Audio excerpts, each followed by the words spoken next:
আসসালামু guys, welcome to my new analysis video. সবাই like subscribe করে শুনে যাক।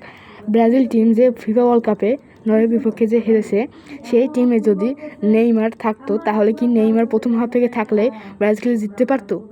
সেটাই দেখবো আজকের এই ভিডিওতে। তো সবাই লাইক সাবস্ক্রাইব করে শুরু করো।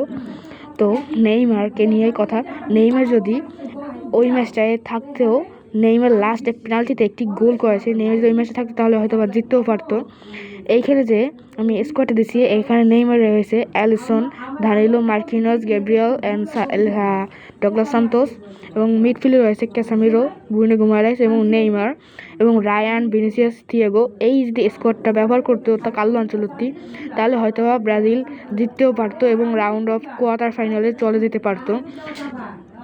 আপনাদের মতামত কি তা কমেন্টে জানান। নেইমার যদি বিশ্বকাপে ওই ম্যাচটায় স্টার্টিং লাইন আপের থেকেই থাকতো তাহলে কি ব্রাজিল জিততে পারতো? সবাই এখনই কমেন্টে জানান এবং নতুন ভিডিও পাওয়ার জন্য লাইক সাবস্ক্রাইব করে পাশেই থাকুন। আসসালামু আলাইকুম।